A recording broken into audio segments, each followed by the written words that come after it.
Halo, wassalamualaikum warahmatullahi wabarakatuh. Jumpa lagi dengan saya Nuraini di channel YouTube Ani UMT. Pembahasan kali ini tentang asuhan keperawatan gangguan sistem persarafan dengan penyakit tumor otak. Tapi sebelum itu, supaya video ini lebih berkembang lagi dan bermanfaat untuk yang lainnya, jangan lupa like, subscribe, and share. Terima kasih. Langsung saja kita ke topiknya. Kita mulai dari definisi. Tumor otak atau sumsum tulang belakang terjadi ketika sel-sel di sistem saraf pusat tumor dan membelah untuk membentuk benjolan. Jenis tumor otak itu ada dua, benigna dan maligna. Untuk patofisiologinya dimulai dari terpapar dengan penyebab, kemudian iritasi kekurangan struktur sel, terutama DNA-nya bermutasi, DNA repair diperbaiki dan tidak dapat diperbaiki. Kemudian inaktif TGF dan aktivitasi onkogen. Kemudian terjadi pembelahan sel yang tidak terkendali dan penurunan apoptosis sehingga hiperproliferasi selnya otak sehingga terjadilah tumor otak. Untuk etiologi, penyebabnya sebenarnya belum diketahui pasti. Berhubungan dengan faktor risiko, pernah terpapar radiasi atau kimia, dan didukung dengan adanya riwayat genetik tumor otak. Untuk radiasi HP, ini belum ada evidence base yang melakukannya, sehingga belum jelas. Untuk klasifikasi, beberapa cara untuk mengklasifikasi tumor otak: asal jaringan, kemudian lokasi pertumbuhan sel tumor atau keganasan. Berdasarkan asal sel itu dibagi dua, primer dan sekunder. Nah, di sini ada kasus orang laki-laki 50 tahun dengan benjolan kepala. Dari pemeriksaan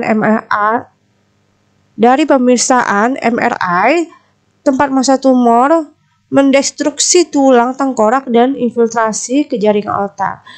Dilakukan reseksi massa tumor, hasil PA massa tumor, metastase kanker kelenjar gondok tiroid tipe folikuler. Pasien kemudian dilakukan tindakan total hirodektomi oleh bagian bedah onkologi dan dilanjutkan dengan radioterapi adjuvan. Nah, untuk klasifikasi berdasarkan lokasi itu intraaksial, kemudian ekstraaksial atau infratentorial dan supratentorial. Untuk keganasan yang perlu diperhatikan itu struktur kranial rigetnya, sehingga semua bentuk tumor dapat berpotensial menaikkan TIK yang dapat berakibat fatal. Tumor walaupun tumbuh lambat sekalipun dapat menekan atau menginfiltrasi jaringan otak sehingga potensi terjadi defisit neurologis, bahkan bisa sampai mengganggu fungsi vital atau mengganggu fungsi vital.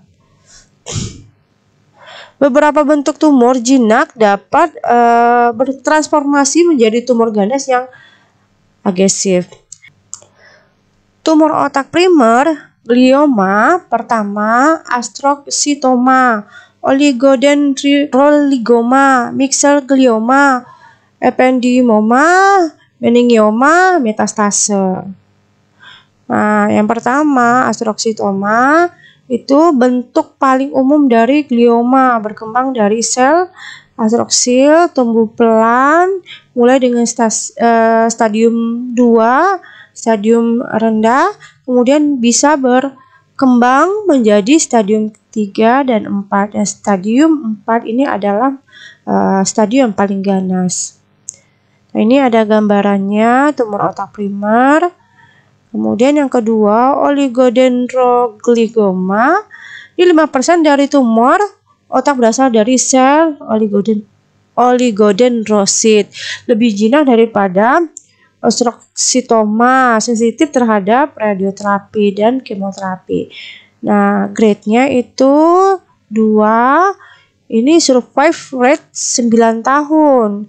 High grade-nya itu stadium ketiga. Nah, 30-38% penderita bisa bertahan sampai 5 tahun.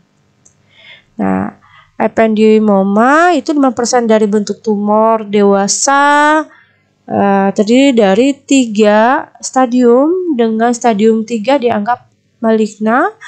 Ini bisa survei 50% untuk semua stadium. Untuk meningioma, 25% bentuk tumor otak primer tumbuh berlahan dan infiltrat. Paling banyak muncul dalam bentuk grade 1. Nah, ini bisa dihilangkan dengan pembedahan. Nah, ini ada kasus seorang wanita 45 tahun dengan lemah pada lengan dan tungkai kanan serta gangguan penglihatan. Dari hasil pemisahan CT scan dan MRI, tampak suatu gambaran en massa meningioma dilakukan, reseksi massa tumor, tampak tumor terangkat. Yang keenam adalah metastase tumor otak primer yang terbentuk karena adanya metastase dari kanker tempat lain. Ini 20% tumor otak merupakan bentuk metastase. Paling banyak berasal dari kanker paru dan payudara. Nah, tanda dan gejala tergantung dari lokasi dan pertumbuhan tumor. Tanda dan gejalanya biasanya nyeri kepala, kejang, perubahan fungsi kognitif dan mood, defisit vokal neurologi yang progresif. Nah, nyeri sebenarnya di kepala ini bukan merupakan perubahan mood, dan kejang bukan merupakan tanda yang pasti sebenarnya ya. Nah, ini ada gejala-gejala spesifik berdasarkan lokasi dan fungsi otak yang diserang, antara lain tumor pada lobus frontal ya, ini gejalanya. Kemudian tumor pada lobus parietal, ini gejalanya. Kemudian tumor pada lobus occipital, nah ini juga gejalanya ya, lebih kehilangan penglihatan dan kejang. Nah, untuk tumor pada lobus temporal itu penurunan kemampuan bicara, kejang, ya kadang tanpa gejala sama sekali. Tumor pada fossa posterior, gangguan berjalan, nyeri kepala dan muntah. Tumor pada cerebello benign, gangguan pendengaran. Nah, tumor pada batang otak itu perubahan perilaku, emosi, ya sulit bicara, suka mengantuk, sakit kepala, kemudian gangguan kehilangan pendengaran, kelemahan saraf, ya. Kemudian gerakan tak terkontrol, kehilangan penglihatan, bisa juling, kemudian muntah. Tumor pada selaput otak itu sakit kepala, kehilangan pendengaran, kemudian gangguan bicara, inkontinensia, gangguan mental, mengantuk berkepanjangan, kejang, kehilangan penglihatan. Nah, tumor pada kelenjar pituitari ya berhenti menstruasi, produksi air susu berhenti, kemudian impotensi. Tumor pada hipotalamus, gangguan perkembangan seksual pada anak, biasanya kerdil, berhenti menstruasi, gangguan cairan dan elektrolit. Nah, tumor pada ventrikel, hidrosefalus, leher kaku, kepala miring, nyeri kepala mendadak, penglihatan kabur, kemudian penurunan kesadaran. Nah, ini diagnosisnya, clinical examination, kemudian pemisahan penunjang yang dapat dilakukan, kemudian pemisahan untuk melihat kesiapan terapi. Nah, ini gambaran CT scan-nya, bisa dilihat. Kemudian ini juga ya. Nah, ini treatment yang bisa kita lakukan itu ada 2, pembedahan dan radioterapi dan kemoterapi. Nah, tujuan sebenarnya treatment ini hanya untuk meningkatkan atau survival rate ya, dan memaksimalkan kualitas hidup si pasien.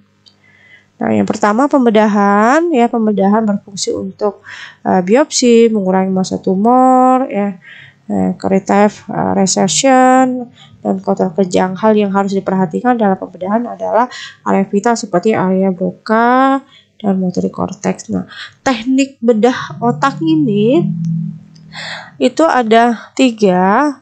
Stereotaktik biopsi ini adalah teknik bedah yang menggunakan bantuan memindai 3 dimensi untuk menentukan letak dan batas tumor dengan tepat. Nah, metode ini bekerja seperti GPS ya, petunjuk lokasi. Nah, sementara VP shot itu ventricular peritoneal shot, yaitu menghubungkan ventrikel lateral dengan peritoneum. Yang ketiga adalah kuratif research adalah tindakan bedah ini dilakukan untuk mengangkat sebagian atau seluruh bagian dari organ tubuh tertentu. Nah, ini juga ada kasus ya, tapi maaf ini kasusnya kasus anak, harusnya kasus dewasa ya, dengan tumor medulloblastoma, dilakukan operasi pemasangan selang otak ya, dan pengangkatan massa tumor. Koleksi kasus Departemen Ilmu Bedah ya, yang ini Saraf FKUSU RSUP Haji Adam Malik. Nah, yang treatment yang kedua itu radioterapi ya, menggunakan ionizing radiation ya, kerusakan DNA sel kanker yang kemudian menyebabkan sel kanker mati banyak diberikan setelah tindakan pembedahan. Nah, tujuannya itu merusak sel kanker dengan meminimalkan kerusakan pada sel sekitarnya. Kemudian keberhasilan radioterapi ini, sensitivitas sel kanker terhadap radioterapi dan toleransi dari jaringan sekitarnya. Faktor yang mempengaruhi radioterapi ini biasanya tipe tumor, respon terhadap radioterapi, toleransi pasien terhadap tindakan. Bentuk radioterapi itu ada 4. Fractionated radioterapi ya, dosis totalnya 50-60 yang disajikan dalam 1,6 hingga 2 per hari. Stereotactic radioterapi, intensity modulated radioterapi. Wah, kemudian yang keempat itu whole brain radioterapi. Ini gambarannya ya untuk radioterapi. Nah, yang ketiga adalah kemoterapi. Dapat dilakukan via oral, intravena, intrarekal, dan implanted surgery. Bekerja pada DNA sel kanker dengan cara merusaknya, mencegah untuk memperbaiki dan mengontrol pembedahan. Kemoterapi efektif untuk sel kanker namun juga memiliki banyak efek samping dari obat kemo yang dipakai. Efektivitas kemo pada tumor otak dapat terkendala karena dilindungi saluran darah otak yang dapat mencegah obat kemo masuk ke dalam otak. Beberapa tumor dapat diatasi setelah BBB dirusak terlebih dahulu dengan cara menaikkan dosis obat kemo, namun efek sampingnya adalah toksisitas baik bagi tubuh maupun otak itu sendiri. Nah, pemberian kemoterapi dapat dilakukan sebelum pembedahan atau radioterapi. Nah, diberikan bersamaan dengan radioterapi dan setelah radioterapi. Nah, ini obat kemoterapi dan efeknya. Nah, ini tata laksana tumor otak secara umum ya. Ya, treatmentnya itu support gizinya ya, lebih diperhatikan. Kemudian tata laksana nyeri ya, hindari obat yang dapat menimbulkan efek sedasi dan muntah ya. Paracetamol 20 mg per berat badan. Kemudian bila nyeri neuropatik berikan golongan antikonvulsan seperti gabapentin ya. Kemudian nyeri kepala akibat TIK atau edema cerebral dapat diberikan obat jenis kortikosteroid. Nah, ini efek samping dexamethasone. Nah, tata laksana kejang, semua pasien kanker otak diberikan antikonvulsan. Nah, tapi ada yang beberapa yang tidak dianjurkan karena dapat berinteraksi dengan dexamethasone dan kemoterapi. Nah, alternatif yang diberikan itu diberikan obat yang lain ya, seperti levetiracetam, sodium valproate ya. Nah, untuk lebih lanjutnya level A, efek samping sedikit, dosis 20-40 mg serta dapat digunakan pasca operasi kraniotomi. Nah, ini tata laksana gizi ya, screening dengan malnutrition screening tools. Nah, skornya itu lebih ya atau sama dari 3 riwayat inap dan skor lebih dari 2 rawat jalan. Namun dengan sakit kritis seperti tumor otak, kolaborasi dengan ahli gizi. Terapi gizinya ini kebutuhan energi dihitung menggunakan kalorimetri indirect atau persamaan Harris Benedict atau mg.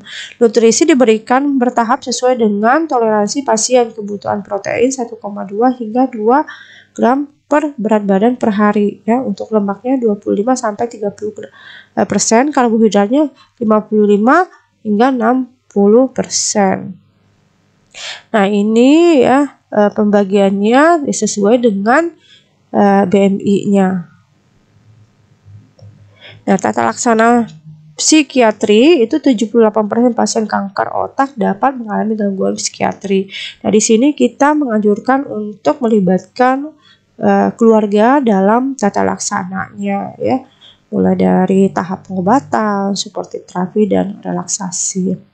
Nah, penilaian fungsionalnya di sini menggunakan Karnofsky Performance Score, dinilai saat awal masuk dan saat keluar dari perawatan. Jadi dinilai ya, jika pasien dapat menunjukkan pekerjaan atau aktivitas normalnya, berarti dia level ke A. Apakah pasien memiliki gejala ya, ini pertanyaannya. Kemudian jika tidak, ada lagi pertanyaan, apakah pasien berbaring di tempat tidur selama lebih dari setengah hari ya. Nah, kalau misalnya jawabannya no, ini. Kalau jawabannya yes, ini. Nah, ini ya simptomnya.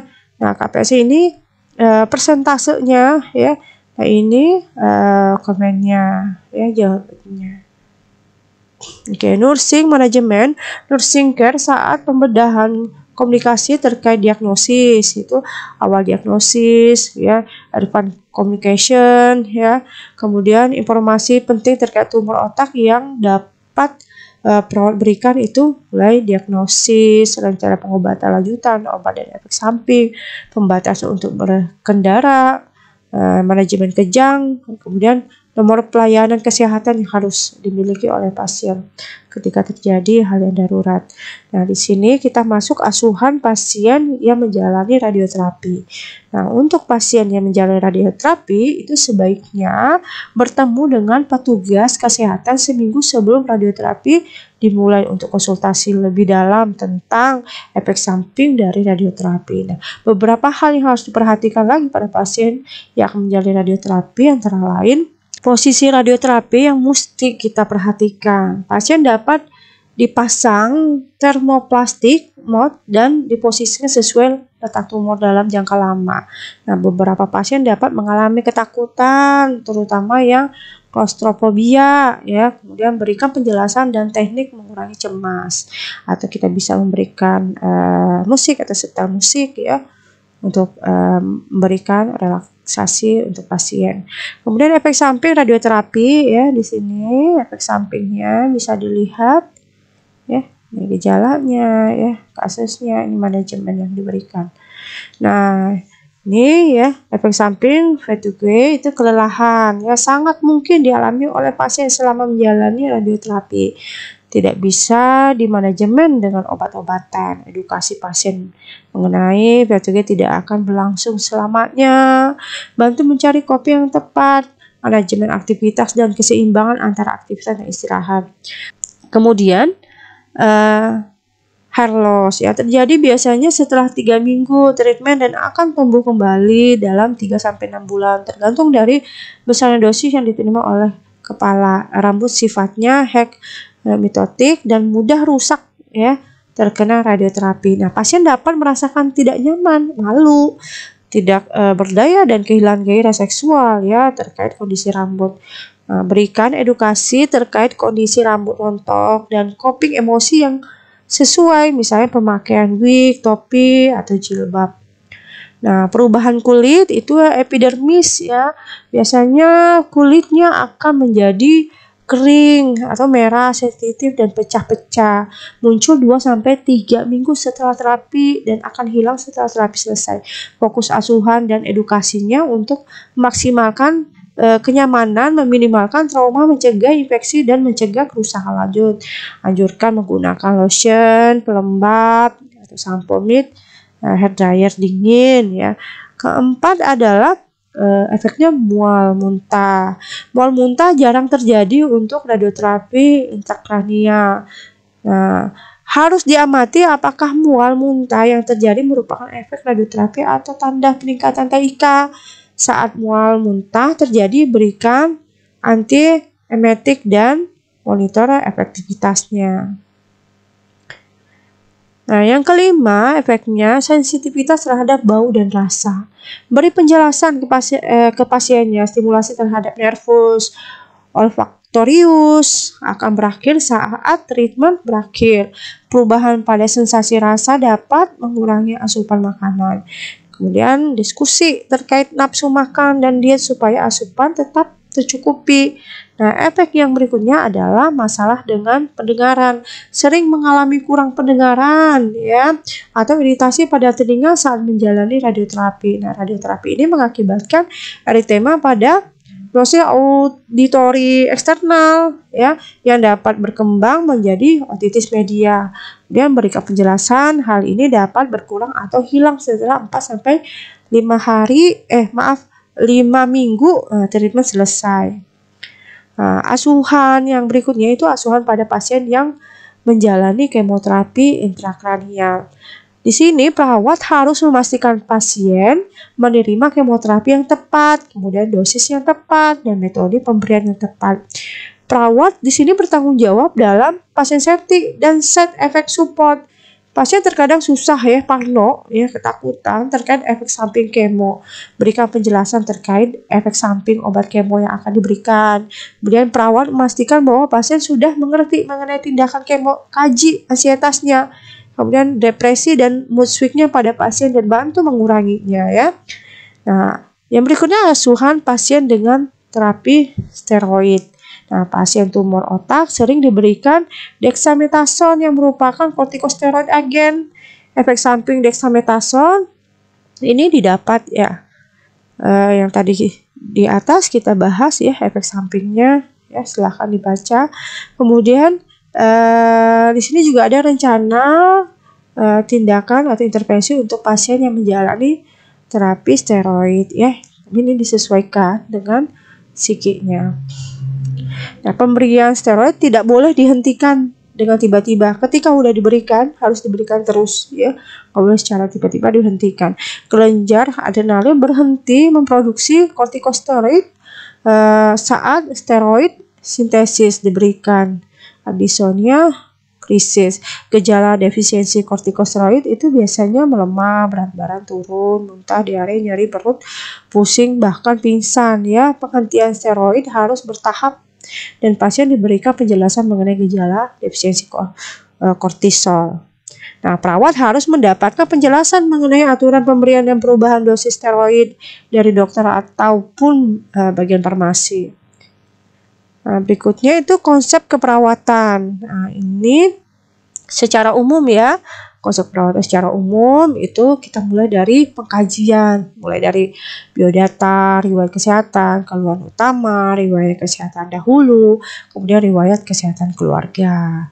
Nah, baru kita melakukan pemisahan fisik ya, perubahan status mental, sakit kepala, mual muntah, kelemahan vokal, gangguan sensori, gangguan bahasa, gangguan koordinasi, gangguan penglihatan. Nah, ini diagnosa yang bisa kita angkat ya, tapi disesuaikan dengan SDKI-nya. Resiko perfusi jaringan tidak efektif, penurunan kapasitas adaptif intrakranial. Adaptasi tidak efektif, kemudian kecemasan, resiko gangguan proses berpikir, antisipasi rasa duka.